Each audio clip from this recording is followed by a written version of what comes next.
Hello, everybody. So, I want to share a thought that I had this morning with my friends. Actually, there's two stories that they actually combine. They have the same point. I had a conversation with a good family friend recently. She came over for coffee, and she was telling my wife and myself um, that she's in a school and she was teaching, um, and she has a difficult time here in Israel. And she had a difficult time because she's got her agenda.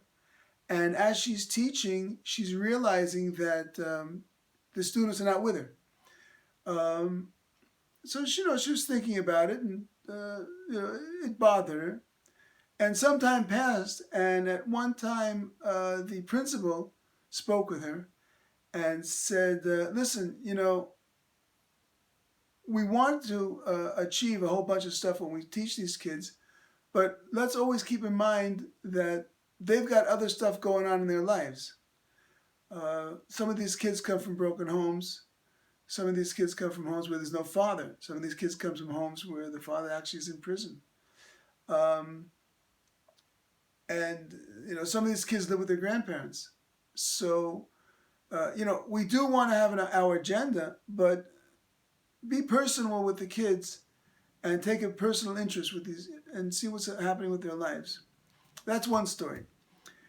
The other story is something that actually happened with me. As you all know, I was a prison chaplain for 13 years, and I had a similar situation. I was in one of the prison's cell blocks, and I had a teacher under me teaching the inmates. We had about 25 inmates at that time in the class, and the exact same thing happened. We got the order, actually, to give weekly tests to our inmates, and then to report it up to the prison service, and whatever. They got a small stipend for studying in our course. Anyhow, and I wasn't really 100% in favor of testing them. I mean, okay, they're inmates. I mean, there's a class and they're trying to study it. Okay, I get it. Anyhow, at one time, my teacher had the same situation. He came to me and said, these guys are not getting it all, and they're not doing great on their tests. So I said to him, well, let me come to one of your tests, and let's take a look. So I came a couple of days later, and and I saw one of the inmates sitting there, and he's writing in his little thing, writing in the middle of the test. And then after the test, I asked that inmate to show me the piece of paper. He wasn't exactly happy about it, but he showed it to me. And what I saw really shocked me.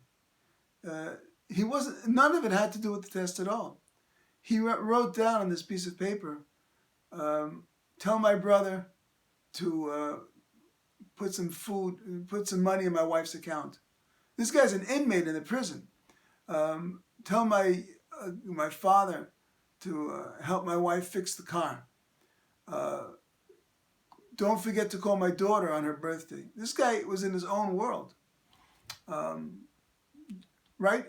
Justifiably. He's got enough stuff going on. Anyhow, so these two stories kind of like converged in the last couple of days in my mind, and I just wanted to share with my friends. All of us are in positions where we've got other people that we have an agenda. Either we have to teach them, we may be teachers, or they be employees of ours, or there might be underlings in some other fashion, or they just might be people around us. And we may have our own agendas that we need to enforce and promote in their lives, in our positions. And, we all have to do that. But we also have to keep in mind that everyone else that is around us, they've got their own stuff going on. And we should be in a situation where we've got our agenda teaching or trying to encourage them, what have you. And not to forget that they've got their own world going on. And we should just keep that in mind. Anyhow, just a thought for the day. See you next time.